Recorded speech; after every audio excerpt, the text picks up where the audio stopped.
Let's get into the big topic of open source, something that we actually say at Red Hat. We have a This is so we awesome. are an open culture that believes in actually a big employee piece What is that process that a developer, or let's say a As the developer- Kubernetes ecosystem really boomed,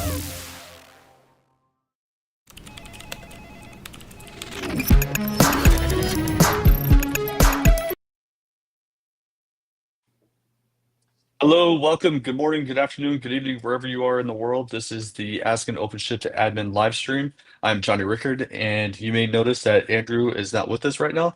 He will be a couple minutes late, and actually he just popped up, so he might be a lot closer than we anticipated. So he'll be right behind us. But today we're joined by Luis from NetApp to talk about some of the updates from Trident into OpenShift and OpenShift Virtualization. Luis, you want to introduce yourself really quick? Yes, thank you, Jonny and Sully, for having me here. Okay, so my name is Luis Rico. I'm product manager for Trident in NetApp, and happy to be here again, I guess. Okay, so yeah. Yeah, you're one of our boomerang guests. We've had you on a couple times before, and it's always an interesting topic with the things that are going on with NetApp and Red Hat's partnership. So it's cool to see, and kind of like it's cool to be kind of have a front seat to the evolution of like what's going on with the products. So real quick, the Ask an OpenShift admin live stream is part of the Red Hat office hours. So just like any office hours at a university or anything like that, Sully and I are here to answer any questions that you may have. They can be about the topic, or they can really be about OpenShift or Kubernetes, or really anything Red Hat or technology related. We'll do our best to answer them. Sully and I pride ourselves on not being the smartest people in the room, and we will do our best to, but we do know who the smart people are. And so when we do have a question that we can't answer, we will do our best to reach out to them and try and get it answered quickly. Sully, welcome. It's good to see you. Howdy, it's good to be here. It's one of those days where I have meetings stacked all day long, and this is how it is. This is what I was telling Luis, like you're the busiest man in the world right now with Summit coming up. So like there's probably very little to no free time for you. So Summit is for the next week and a half. Summit is the least of my problems. So ooh. So Well, it's just that time of year. It's a fun time of year. This is why we get paid the medium bucks. Right? That's right. My man. Yeah. Cool. So what we're gonna do is we'll go into some top of mind topics really quick. It's a lot of really just reminders and some updates to documentation and stuff like that. But next week we will not be live streaming. There is the What's Next with OpenShift live stream from the product managers, and I'm gonna paste the link here. And it is from 10 to 11:30 Eastern time at this link on YouTube. So you can watch it. It's where all the PMs come together and they kind of talk about what's coming out in the product. And it's also a chance for you to ask questions directly and get your questions answered directly by the product management teams. So it's a good experience. It's a lot of good information so you can see what's coming out. Sully and I usually parse those and kind of condense it down into like what we think is important for administrators or just from an operational standpoint, and then we'll do a live stream on that to recap it. Next is Gerald Nunn put out a blog on the what's new in OpenShift GitOps 1.16, and the reason why I wanted to paste this is because if you are using OpenShift GitOps, there's a lot of cool things that are coming out. There is an application set policy that you can implement on your resources that will help kind of control what the application set will do to like as far as like preventing it from deleting a resource when it no longer controls it. So I thought that was a pretty cool feature that's coming out. And then there's a new feature within Argo that's coming out called the Hydrate, and it's in alpha dev preview or something like that. But it's a cool feature. It's something that Argo is pushing out to help facilitate some of the rendering manifests before they actually get deployed on the cluster. So you actually have a good idea of what's going to be implemented on your cluster before it gets implemented. So it's a cool feature that's coming out, something that they've been working on for a long time. So kind of excited about that. And then finally, we have Red Hat Summit, May 20th through the 22nd. I'm definitely going to be there. I think Sully's going to be there. Looking forward to it. I've got one talk that I'm doing, so it's going to be exciting to do that. I'm now in like the hustle stages to get the presentation done and the demo and all that stuff done. So like that's going to be my life for the next couple weeks is summit demo hell. Yeah. I got tagged with doing some keynote moments the other day, so I've got to spend some time on doing those, as well as I'm going to be living my life at Summit in the CBC. So if you want to have one-on-one meetings with or like one to a few meetings with not just me, but a few dozen of my closest friends here in the BU, work with your account team and ask them to set up customer briefing center meetings, and we're happy to chat about any and all of the things OpenShift, as the case may be. But I would say do that sooner rather than later, because we're a month away, not just shy of a month away, and my calendar's already like half full. So definitely chat with your folks and make sure to get those in. Right on. Yeah, I think that's all I had. So I don't know if you have anything else to add, Sully, but that's all I had for top of mind. I do not. I'm so far underwater, I don't remember what daylight looks like. So, Yes. I have not been keeping up with the news, as they say. Okay. Awesome. Well, and I also forgot one. Tomorrow on the Get Up Scott to the Galaxy, we have somebody from the Argo project coming on, and they're going to talk about the Argo CD version 3 update or update. So make sure you check that out. That's going to be a cool one. It's all the latest and greatest things that are coming out in the upstream Argo project. So yeah, check it out. Make sure you ask your questions, because we're going to have the right people on. And that's finally it. Thanks, Johnny. I appreciate you wrangling all those things. Like I said, I've been busy and been a little disconnected, and you're as always on top of things. So I appreciate that. Thank you. All right, Luis, you're up. Okay, so thank you guys. I just wanted to tell you some updates, okay, from the last time we did this live stream with NetApp. Okay, so speaking about Trident and the changes that we had. So let me for 1 second share my screen. I will go quickly over some slides, and then we can jump in some demo time if that is okay with you. Oh yeah. Okay, so some updates from NetApp, okay, with Trident. I will speak about the latest and greatest features that we launched in October 2024. As you know, Trident, we have this version numbering of year month, okay, so 2410 is our October version of 2024, and we have 3 releases per year, so October, February and June. Okay, so it's easy to see what is coming and when it's coming. Okay, we will also see some updates from the 2502, the February release. Okay, and we are also going to speak about Red Hat Summit, because NetApp is going to be there. I will be there as well. I'm also quite busy with that. And then we will jump to the live demo, okay, of several updates that we have in these releases, okay. So let me start with the 2410, okay. So the 2 most important things that we launched were supporting Google Cloud NetApp Volumes. So Google Cloud NetApp Volumes is the NetApp base, or NetApp technology-based primary storage or first-party storage in Google. So it's available. It's completely compatible with OpenShift dedicated. So customers using OpenShift self-managed in Google, they can use Google Cloud NetApp Volumes for persistent storage with Trident, and the same for OpenShift dedicated in Google. Okay, so it's completely available, and now it's GA. Okay, we had it in tech preview in the 2406 in the June 2024 release, and now is completely available. Okay, and this is good for OpenShift dedicated, and in fact we are working with you guys to make sure that with OpenShift dedicated, you can also use OpenShift virtualization on top of OpenShift dedicated, and you can use Google Cloud NetApp volumes as the persistent storage for virtual machines in OpenShift dedicated in Google. And Louis, just so I'm clear, and I'm connecting dots for myself.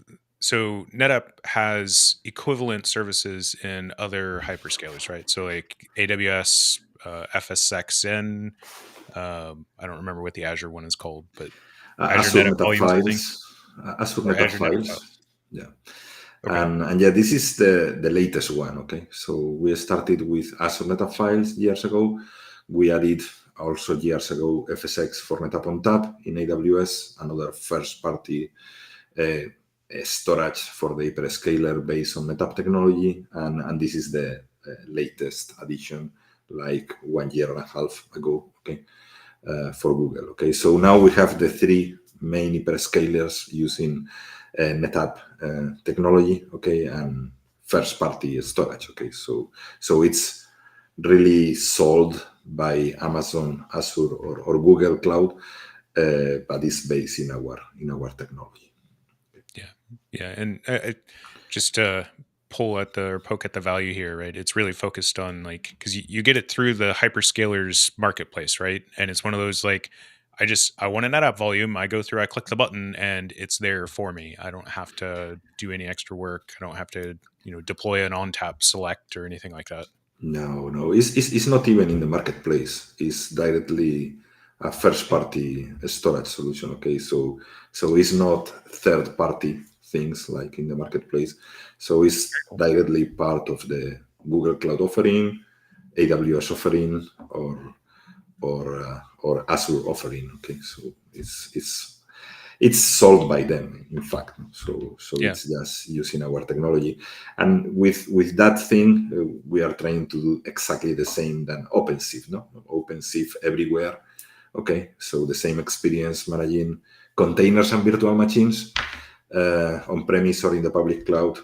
So we are doing the same. So the same experience, providing persistent storage for OpenShift on premise or in the public cloud. If you saw me look down, I was looking at my sticky note here where I have our trusted, comprehensive, consistent bullet points here that we use with OpenShift when we talk about those things. I have marketing in my title, but I'm terrible at marketing, so I have to take notes on each of these things, right? and I'm showing my age. If the grade doesn't do it, if I write it on sticky notes, they get posted on my monitor. So the second big thing is fiber channel support. So it's tech preview in 2014 in October. Now you will see later that we have completely GA that in February. Okay, and then we have several updates. Okay, for example, automating the node preparation, worker node preparation for Amazon Linux 2023 in AWS, or doing the automatic backend update in Trident. That means that any changes that we do in the storage, okay, that will be automatically available for Trident. So if you are adding more capacity to your storage system, that will be automatically added. Okay, so also force detach for in speeding up the ungraceful node shutdown and failures and do a quick failover. Okay, or more things more related to the way we manage our own storage. Okay, and as I told you before KubeCon North America in Salt Lake City, we provided the general availability for Trident Protect, and Trident Protect is this new module, this new add-on to provide free of charge data protection and disaster recovery for Kubernetes workloads, VMs and containers, doing snapshots, backup, restores, and we did this demo in August timeframe, if I remember well, about Trident Protect. So it's just based on the development work that we have been doing for Astra Control for 4 years. Okay, so we have make it Kubernetes native, CLI, free to use, based on CRDs on this extension of the Kubernetes API. So everybody that is using NetApp storage can provide snapshots, backup, restores, disaster recovery with a storage replication for containers and VM workloads. Okay, so that's the idea of Trident Protect. So we did this GA of this add-on to Trident, this new module of Trident, and that was the big things. Okay, for 2502, very quickly jump into the February release.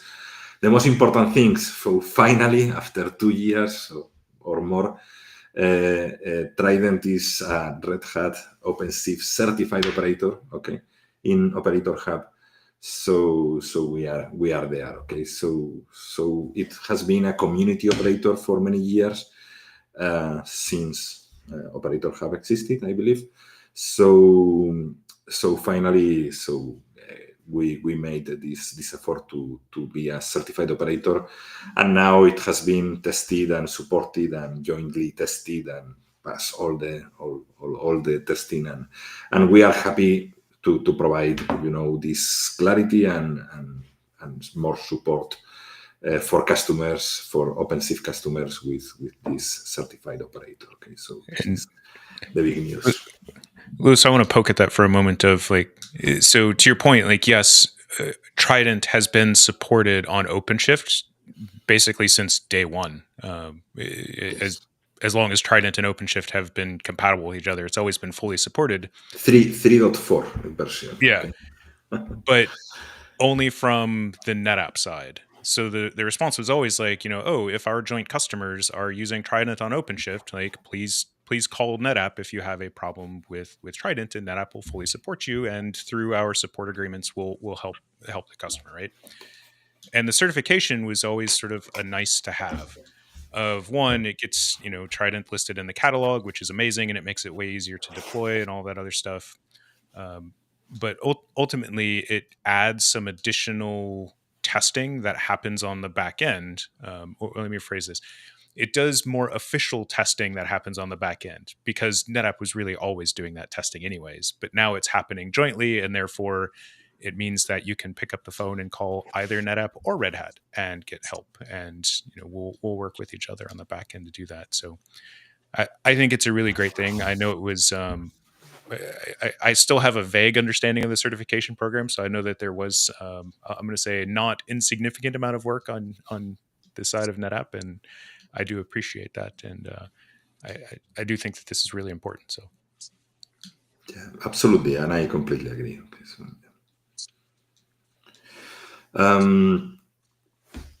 so the other big thing, the fiber channel support, that it was tech preview in the previous 24.10 release, and now is completely GA.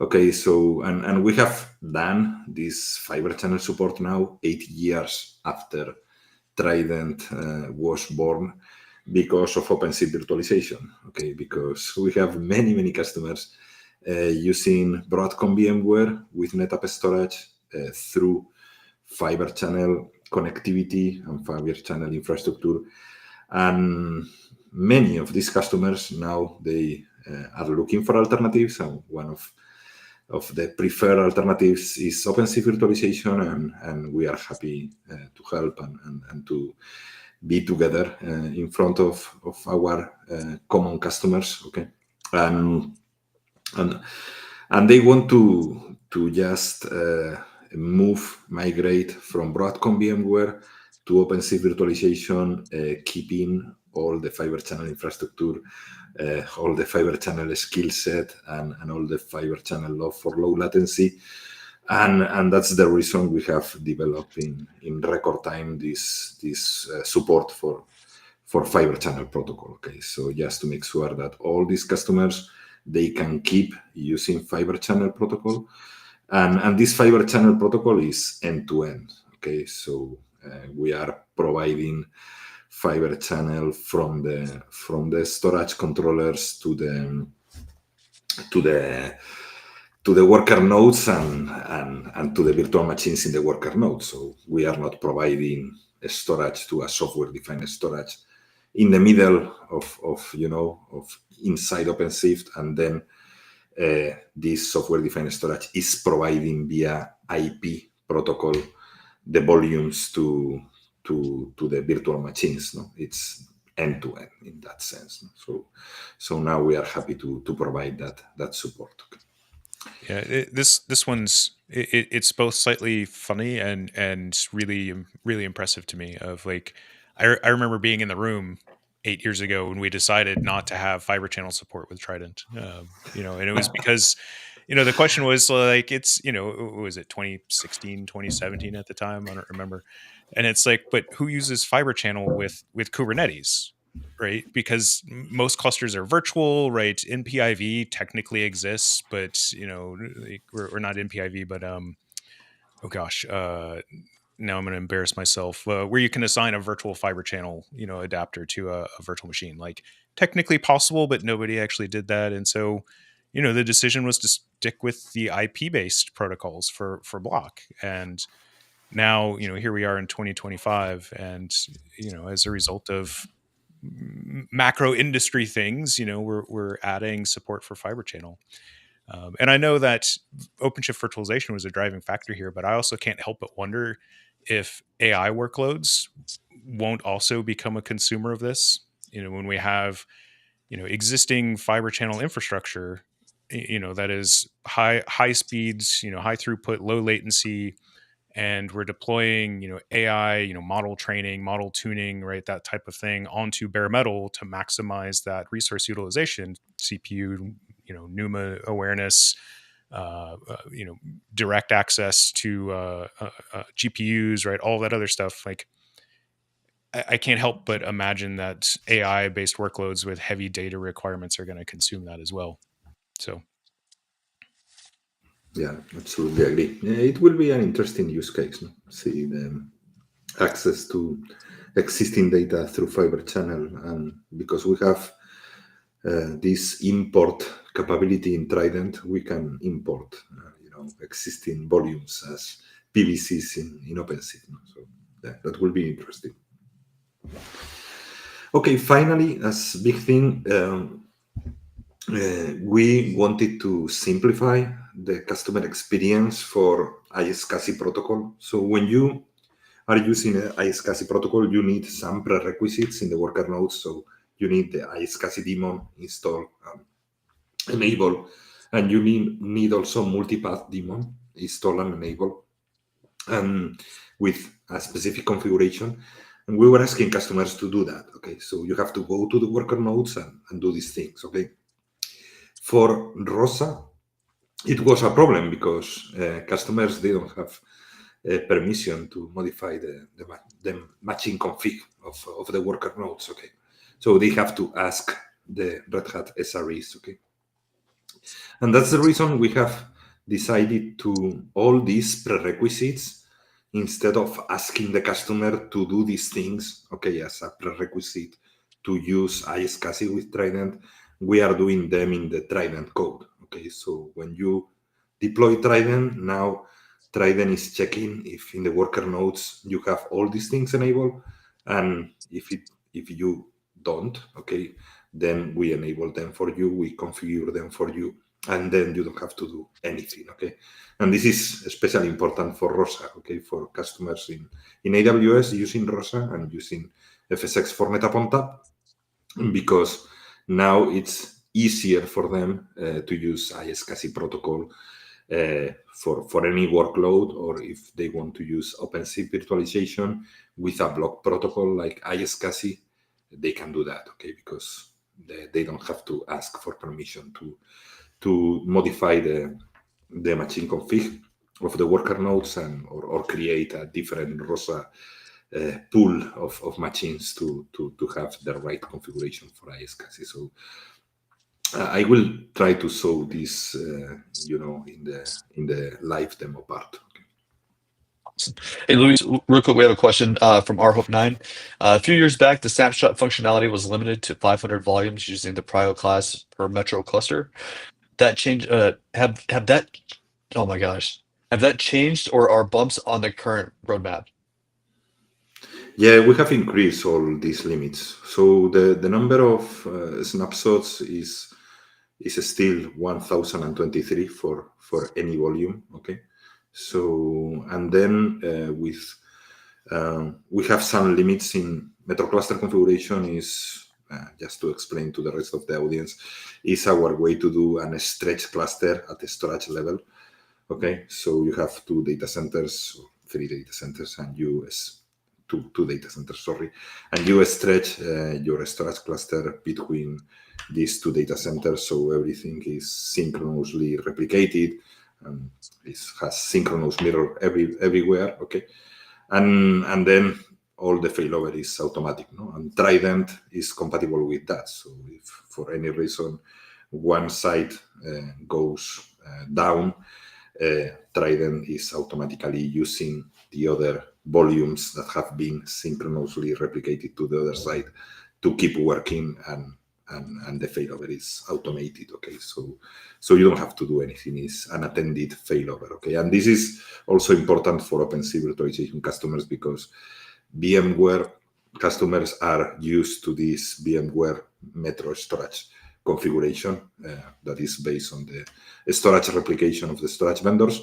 So we are providing exactly the same experience. You have an OpenShift stretch cluster in between two data centers and Metro cluster configuration, that is the storage stretch cluster, and you can use that. Okay, and we have increased the limits of the number of volumes for Metro cluster. So I don't remember now how many are them, because they are also depending on the model of the hardware, but it's not 500. Okay, 500 is too low. Okay, so yeah, it should be something greater. I don't know top of my head. Okay, but it's larger than that. Okay. Cool. Thank you. Okay, more things. Okay, we also launched a new line of storage arrays called ASA. Okay, that is only block storage. Okay, so all SAN arrays. So and these are also have a different architecture, and we adapt Trident to make sure that they can also be used as persistent storage for OpenShift. Okay, so we are just using iSCSI protocol in this first release of these new boxes, but we will add in June we will add NVMe over TCP, and in October we will add fiber channel protocol for this new set of boxes. Okay, the ASA boxes.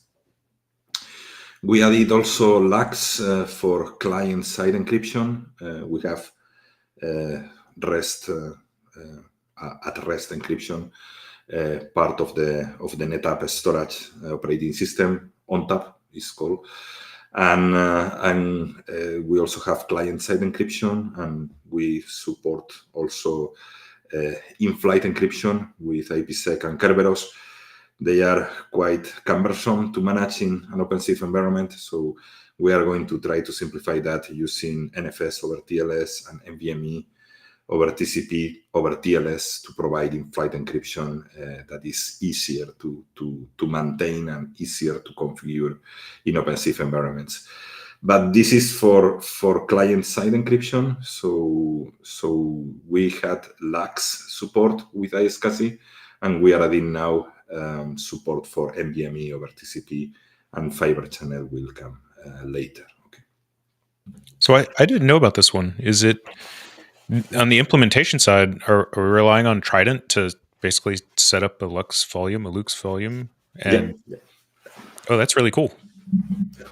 I did not know that was possible. So it's encrypted as soon as it hits the disk on the host side, and then in flight and at rest and everything else. That's awesome.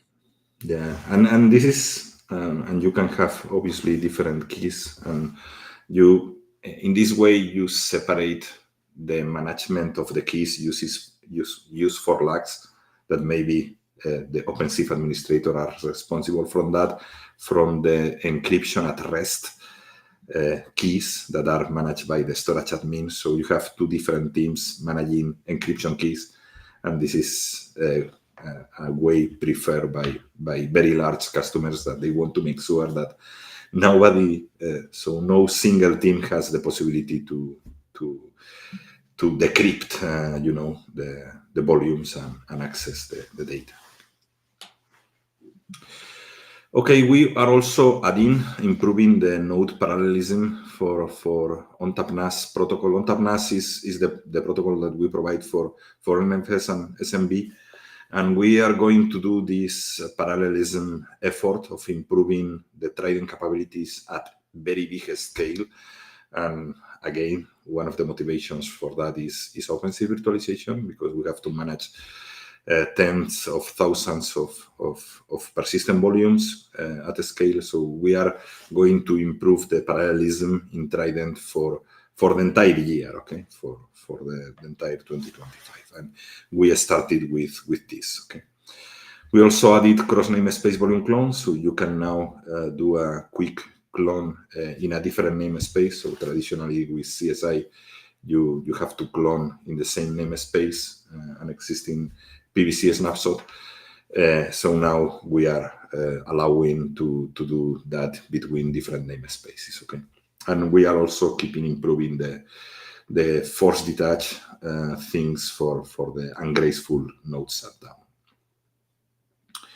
Any questions so far about this? No, I guess not. Nope, we're all good. Okay, so for Trident Protect, we added to the existing GA version. In this February version, we added OpenShift virtualization support for backup and restore to object storage. So in the very first version of October, we only provided for virtual machines a storage replication and disaster recovery with a storage replication. And now we wanted to add a traditional backup to object storage and restore from object storage to the existing storage replication. Okay, so you can now protect OpenShift virtualization virtual machines in the way you want. If you want to use traditional backup to object storage, or you want to use storage replication using our replication technology that is called SnapMirror, you can do that. You can do both of them, okay? And you can use both simultaneously. So you can do a daily backup or weekly backup to object storage for retention of 1 month or something like that for the virtual machines, and also you can use storage replication for fast disaster recovery with low RPO and low RTO. Okay,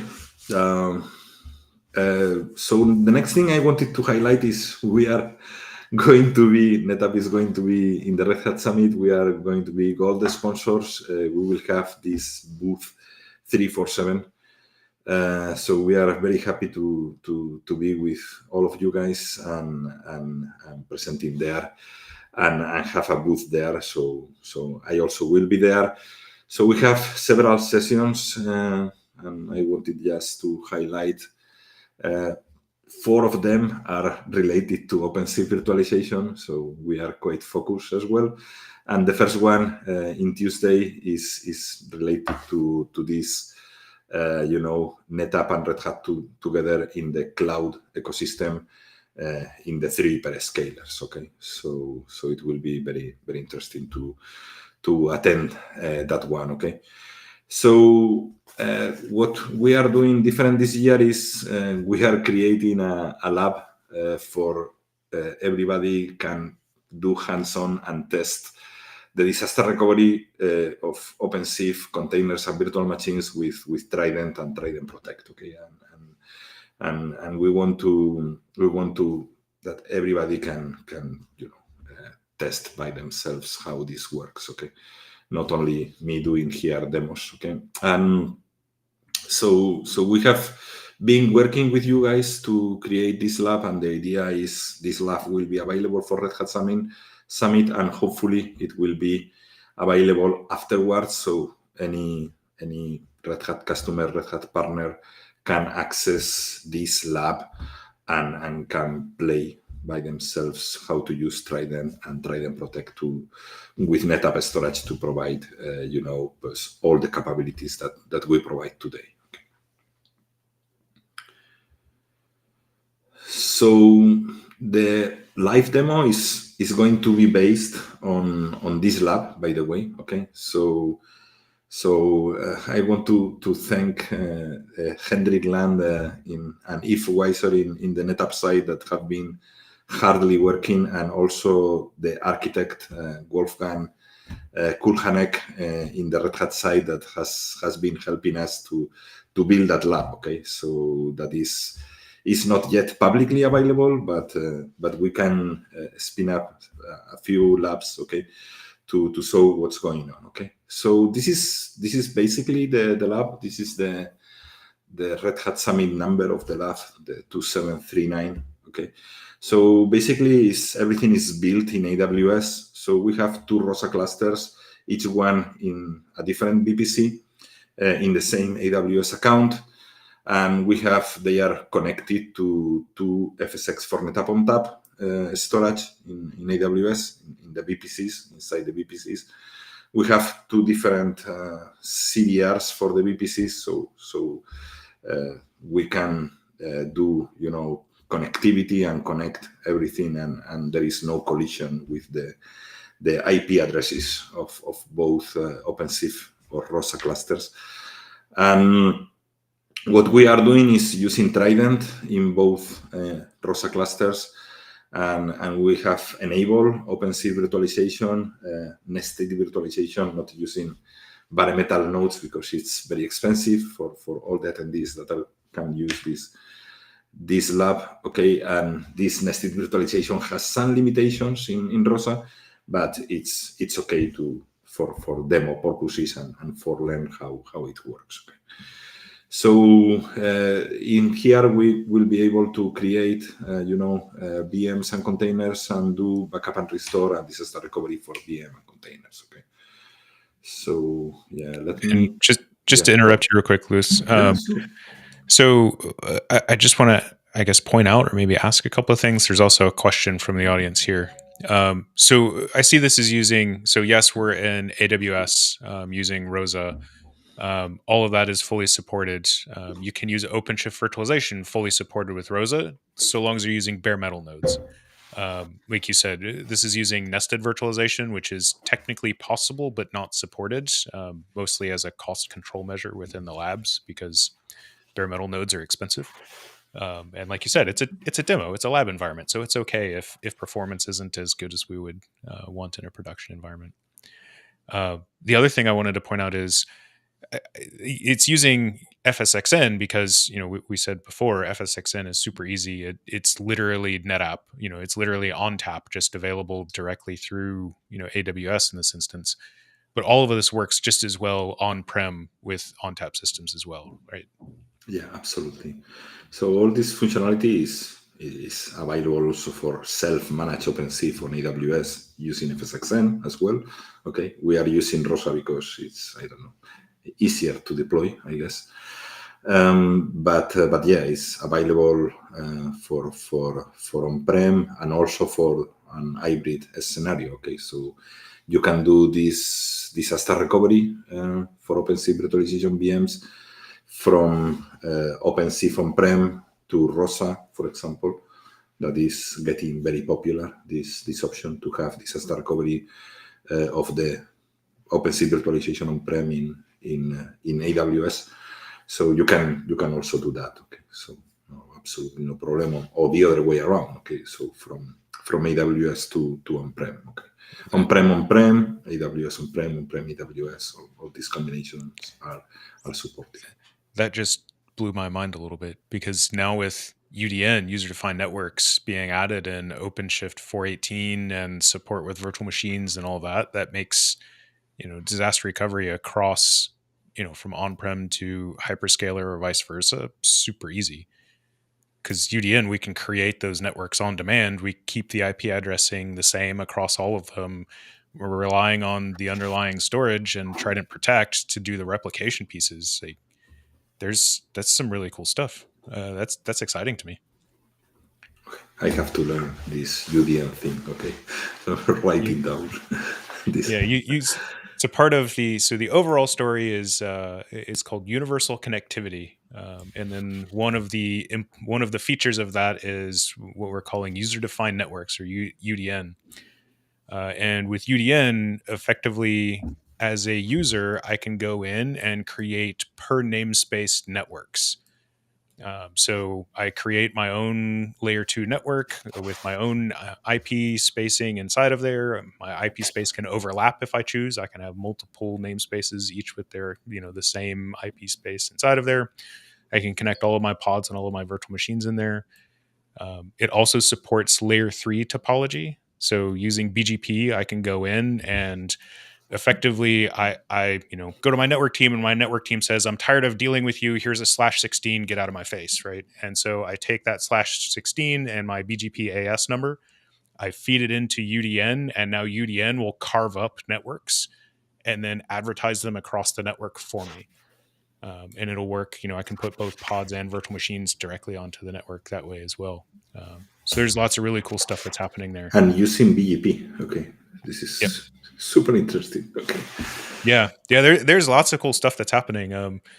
So I'm not going to spoil the what's next or the what's new, but there's tons of stuff that's happening in the upcoming releases. So I just had a heart-to-heart with our release team of like, hey, we should be making a big deal out of a few things. So I'll quit dilly-dallying. Israel has a question here of, does Trident use NetApp as a solution for disaster recovery? Yes, I'm afraid that the answer is yes. So Trident is only useful for NetApp storage and Trident Protect, and this disaster recovery is only possible if you are using NetApp storage. Okay, NetApp storage, that can be NetApp storage on-premise or NetApp storage in the public cloud, with this FSxN, Azure NetApp Files, or Google Cloud NetApp Volumes, but it has to be NetApp storage. So Trident is the CSI provider for NetApp storage, and we are only able to do these things that I'm going to show to you after using NetApp storage. Okay. Yeah. Okay, so let me jump to this thing. So the first thing I wanted to highlight is this is the lab in the Red Hat demo platform. So hopefully this will be available after Summit for everybody. Okay, so you will be able to do hands-on disaster recovery of offensive containers. The first thing I wanted to highlight is the operator hub thing. Okay, so if this is a ROSA cluster, if you go to operator hub and you just filter using NetApp or Trident, whatever you want, in addition to the Apache Spark, NetApp Apache Spark supported by our InstaCluster guys, that is already a certified operator, you can see that now we have community Trident operator and the certified Trident operator. So this is the one that has been here for a while. Okay. So if you just want to install the certified, you can see that you will have the 25.2.0, and 25.2.1 versions. Please use always the latest patch version, because we are, fixing bugs between the two versions. Okay, and you just have to click install, and ideally, we like to put this thing in the Trident namespace, but you can put it whenever you want. And then you can obviously decide the update approval. Okay, and because now it's a certified operator, you can also use the automatic approval. Okay, and you just click install, and this will install the Trident operator. And in a few minutes, you will be able to create the Trident orchestrator, that is the operand that is going to create everything. So if you are a customer let me finish this thing first. So now we have the Trident orchestrator. Also, we have here an object called Trident configurator for AWS FSxN backend configuration. So I'm going to use the Trident orchestrator, that is the one that normally you have to use So if you go to the YAML, you can see that you have default options here. You can add, for example, this new feature that I told you about, preparing the worker nodes for iSCSI protocol. So I just have to put here in the node prep, this iSCSI, okay? So I want to, to prepare the worker nodes with iSCSI protocol. So you just add this thing, and this will, automatically, using the privilege mode of our CSI operator, it will change the worker nodes of this ROSA cluster to be compatible with iSCSI, enabling the iSCSI daemon, the multipath daemon, and adding the configuration that is compatible with EBS and GP3 and GP2. Okay, so we are not breaking anything. Okay, in a few minutes that will be installed. If you are a customer and you are already using the community operator and it's already installed, to swap from community to certified, and the community, we will keep it for 3 or 4 versions altogether until we definitely remove the community operator and keep only the certified operator. You can just go here to this install, or go to the install operators, and you can decide to uninstall the operator, because I want to move from the community operator to the certified operator. I will delete all the operands. So when I do this, the access to the persistent storage is kept. So you are not going to lose access to any persistent volume. Everything is going to be kept, and only the new dynamic provisioning request will be queued until Trident is available again back. Okay. So once I have removed the Trident, okay, and we can see if there are pods in the Trident. So you can see in the namespace Trident, there are no pods. Now I can install the certified operator. Trident, okay. The latest version, you can install it. Please install it in the same namespace that the community operator was before, just to reuse all the custom resources with the Trident backend, all the Trident configuration that is still there, okay? And you just have to install and create the Trident orchestrator again, and you can add, for example, now the iSCSI prep, okay? And this will swap from community operator to certified operator. So just wanted to highlight that. This should be already installed.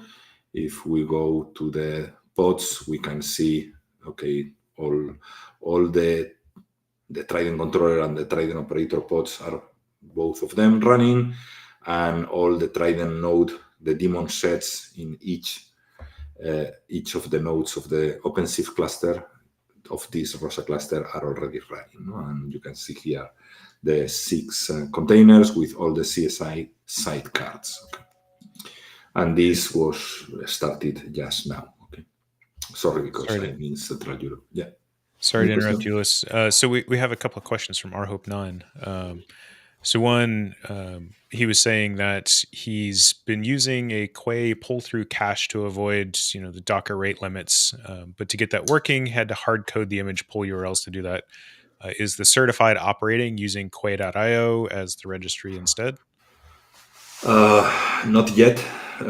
We are thinking about moving there, because we are more and more customers complaining about the Docker limits of pulling limits. Okay, so we are thinking in moving there. Okay, so yeah, it's a very good question. Yeah, we'll just start a NetApp registry. Registry.netapp.io. Right? It's easier. Okay, it's okay. It's just that easy, right? And then rhope9's second question, would the upgrade also work for Helm installed operators?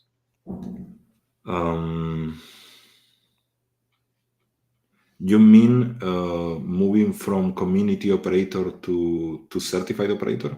That was the question? Yep. But if the community operator was deployed using Helm instead of using the operator hub?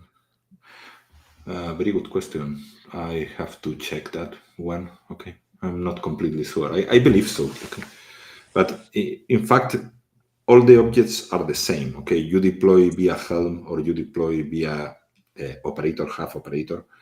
You are going to have the Trident operator and the Trident controller and all the daemon sets for the worker nodes. Okay, or sorry, for all the cluster nodes. Okay, so I guess it will be exactly the same. So you can uninstall using Helm and then deploy the certified operator. Okay. Yeah. Okay, so I was finishing this thing. I also wanted to modify this using the ISCSI. So when I'm swapping from community operator to certified operator, I want to use this new feature of preparing the ISCSI nodes in ROSA. So yeah, I can do that. And this will be now working, and all the existing volumes are going to be there. Okay, and you as soon as this finish of installing and deploying the Trident pods, okay, that are now deploying, it will be the dynamic provisioning will be resumed. Okay, this is one of the things I wanted to show to you. You know, in this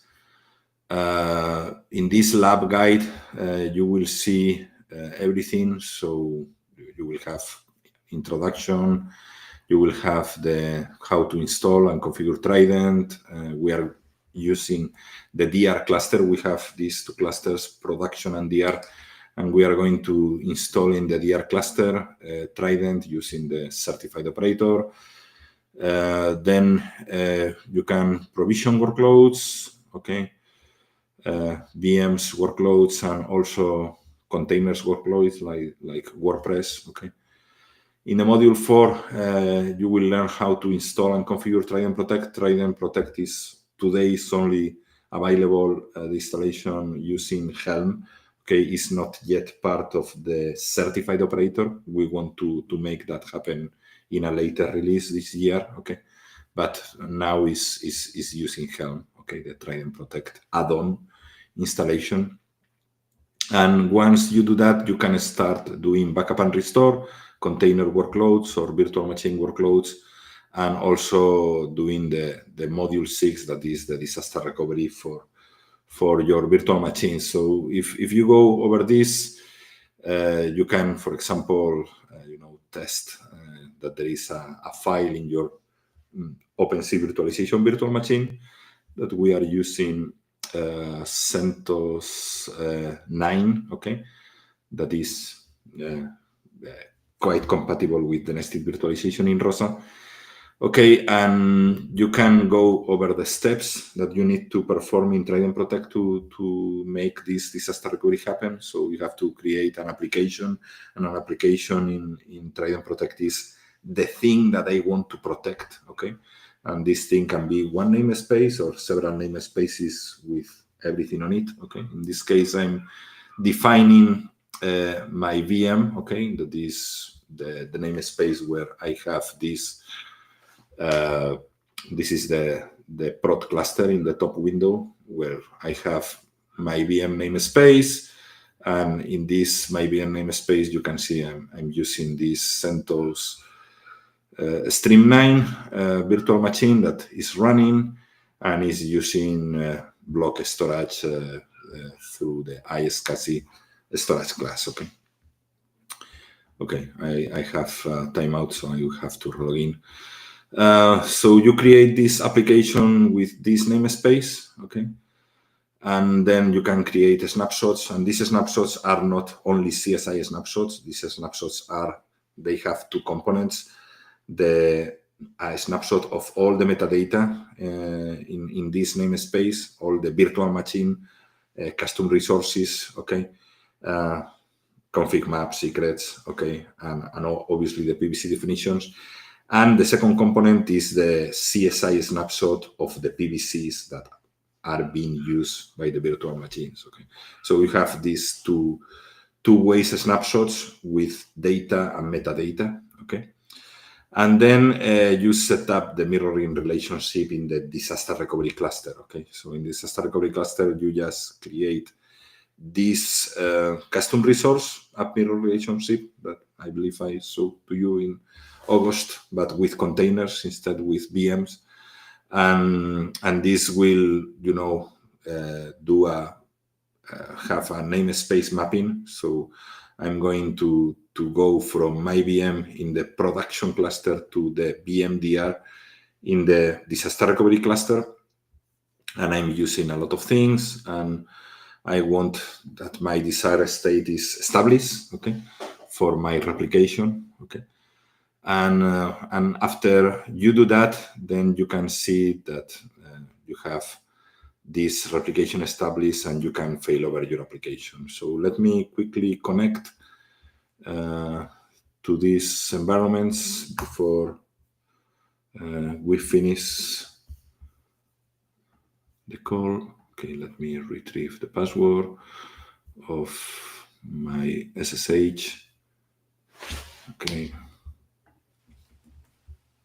And before anybody calls us out for like credentials being seen, these environments are all ephemeral. They get destroyed after just a couple hours. So yes, that's true. Okay, so no harm. Okay, let me check if I'm logged in. This is my VM, and this is also the production environment. Let me quickly use the kubeconfig.dr and log in to the DR environment. Okay, and then in this environment, I have my VMDR. Okay, so here I have the production. Okay, and here I have the disaster recovery cluster, ROSA cluster. Okay, so here I should have the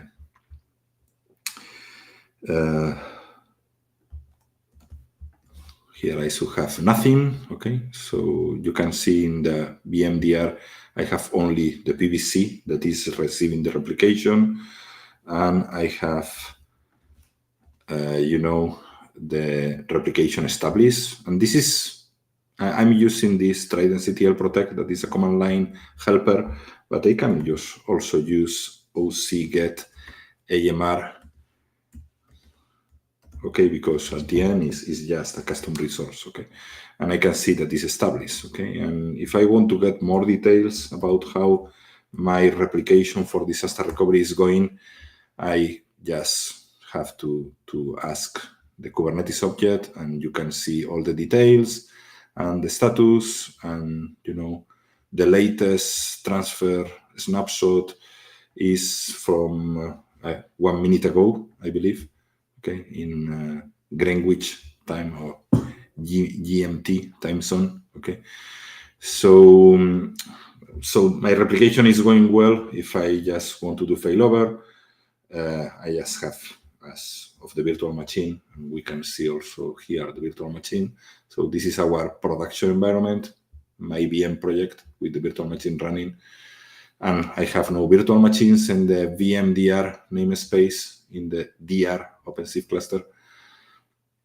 So if I just want to test my disaster recovery, I just have to promote and to do a failover, and nothing will happen to the primary cluster, and I will just bring up my virtual machine in the disaster recovery cluster using storage replication, so it will be very fast. So let me do OC edit of the AMR.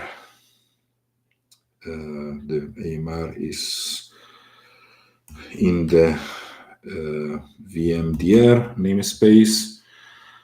Okay, so this is our app mirror relationship object, and I'm just going to do here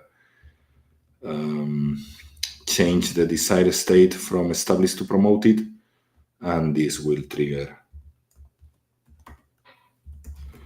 our failover, and it will bring up the virtual machine in our DR OpenShift cluster. Okay. So let me check if I can see what is happening here.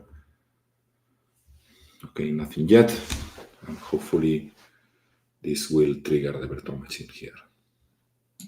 And I'm sorry because I know that we are at the end of the hour. Okay, sorry for that. Yeah, no worries. I had maybe an easy question, hopefully an easy question. I know everything right now is CLI driven. Is there any goal or roadmap for a GUI?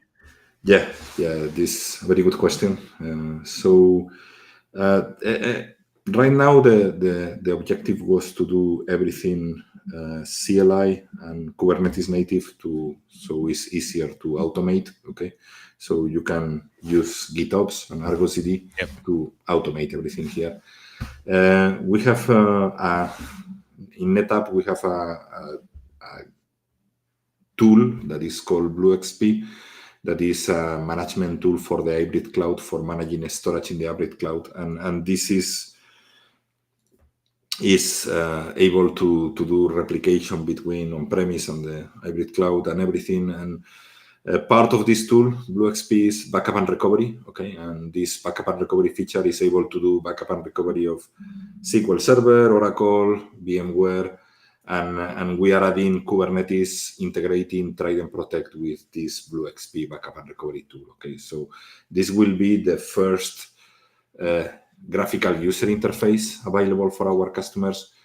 It will have cost, okay, because BlueXP backup and recovery is a paid tool. Okay, so if you want to keep in the free of charge thing, you will have to use the CLI.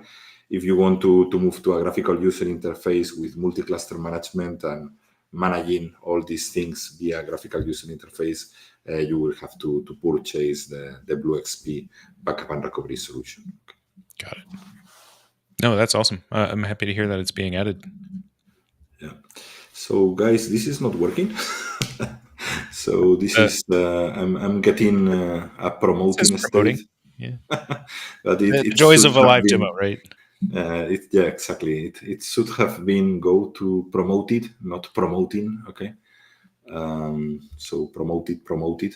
It should appear here. I don't know what's going on.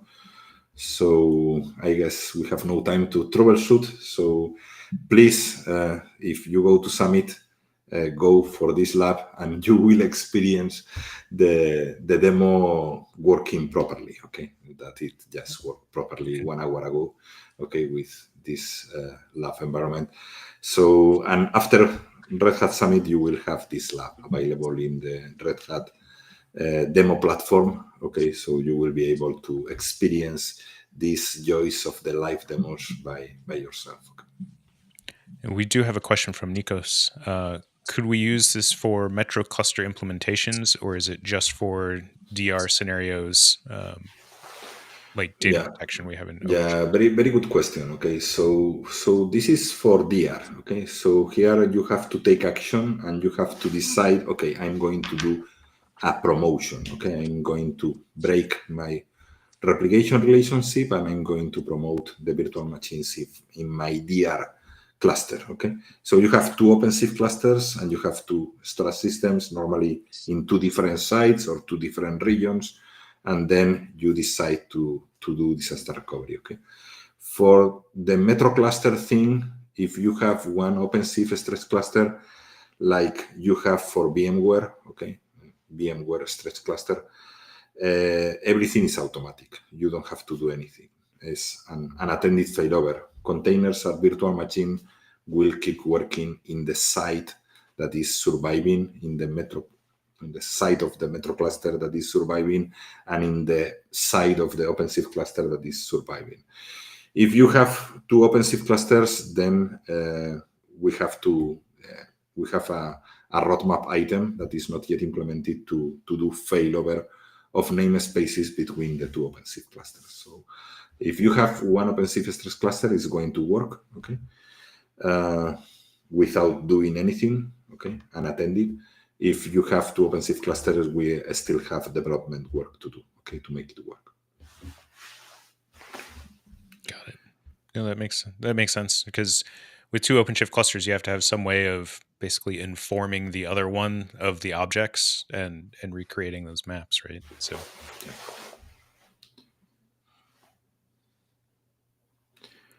there was something I was going to say. Any more questions?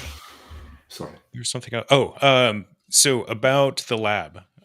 So yes, it will be available at Summit. I think you showed the lab number earlier. If you're going to Summit, Yes. make sure you look in your session catalog. Yep, 2379.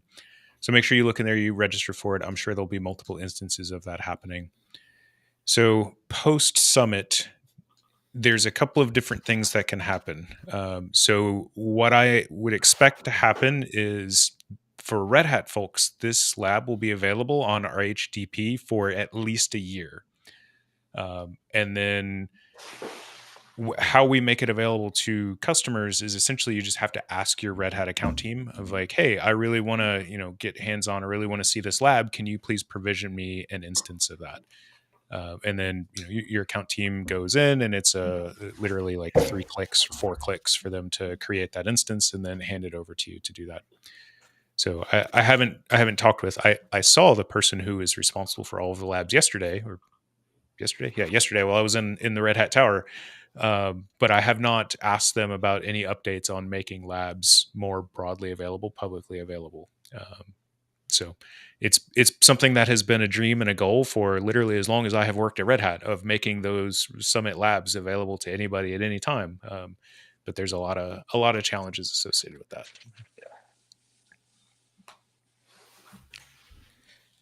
Okay. So if anybody has any questions, please don't hesitate to keep asking those while we as we do our dismount here. If anybody, for those of us who are not watching us live, please don't hesitate to reach out. So we love to hear from you. I just realized that our names are not visible here. There we go. So please don't hesitate to reach out to us. Email is probably the most consistent way that we are reachable. You can see my email address, Sully, SULLY@redhat.com, or Jonny, JONNY @redhat.com. Screen there. Feel free to email us. I will admit that I am running way behind on email. I don't even want to talk about the disgusting number of emails, unread emails that are in my Slack. Tick, tick, tick of Slack that's happening in the background that has been going nonstop throughout the live stream. But apologies if I have not responded to folks yet. I promise it's not you, it's me, and I'm running a little behind. And yes, thank you, Jonny, for putting Lewis's email on there as well. So let's see, Kevin, please reach out to your account team, or if you're a Red Hat person, they won't be published in the catalog until after Summit. So a little behind the scenes sausage making on how Summit Labs work. So I think it was 2 weeks ago, the lab infrastructure had to be solidified. Basically, they reached the what do they call it? Change freeze point. And now they're going through and they're doing testing and validation and making sure that everything works. Every time it deploys the same way with all the things in it, and fixing any bugs that pop up there. And then I want to say next week is when they begin doing scale testing. So they'll go through and they'll deploy, if the lab room has 100 seats, they'll deploy 120 seats of the lab to make sure that, all of the automation is there and in place and all that. And then they'll go through and they'll do tests because we've encountered this time, Red Hatters can speak to this, we occasionally encounter issues where we literally run cloud providers out of capacity. This happened with our hosted control planes lab at Red Hat 1 earlier this year, where we literally ran the Google region out of capacity. So there's they'll do a bunch of stuff there, and then it's not until Summit happens is when they actually become available in the internal Red Hat catalog. So please don't hesitate to reach out to your account team for those things, but they won't be available yet. Let's see some questions that are popping up. Steve, can you confirm if there is an SMB/CIFS CSI driver that is not in Tech Preview in 4.18? So CIFS, I know we always use CIFS. Hasn't CIFS been deprecated for like 15 years now? I don't remember. Anyways, it's still working. We have customers.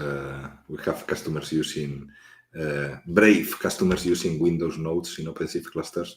and we are providing persistent storage through SMB thieves to them using Trident. So we have been doing that for 2 years, more or less. Okay. So yeah, it's available.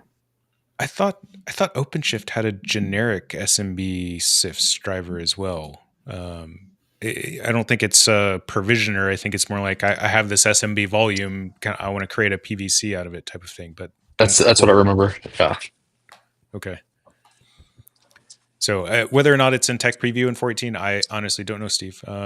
We can poke and see if we can find that out, or maybe in the last minute here while I'm running my mouth, I see Johnny furiously typing. Yeah. Let me see if I can find it. Most likely it'll be a next stream thing. Okay. Xavier, yes. NetApp and Trident, lots of cool stuff you can do there. If you're a NetApp customer, does NetApp still have the ONTAP simulator? Is that still a thing? Yes. Yeah. So if you're a customer and you have access to the simulator, it works with the simulator as well. I used to do that all of the time. Provision, just a quick and easy thing to go and see how it works and what happens if I do this and is it going to blow up type of thing. So the ONTAP simulator is a great tool for that. So aside from that, I don't have anything else for this week. As Johnny said, next week we are going to be off air in favor of the What's Next, which is the roadmap presentation. So I don't think I will be monitoring that one because I will be in downtown Raleigh all week next week for what we're lovingly referring to as ETX. So Johnny, I don't know if you'll be online for that one, helping manage Q&A and all that. Okay. But keep an eye out for that. If you haven't seen that one pop up, it should be staged already, I think, in YouTube, or if not, it will be soon. It is staged. I staged it. Yeah, it's staged. Nice. I know you're like our lead YouTube guy these days, Johnny. It feels like it sometimes. Yeah, it's crazy. I still can't figure out my audio. So yeah. Yeah, we've only been doing it for a couple of years. It's fine. You would think I would know by this point. Yeah, don't feel embarrassed.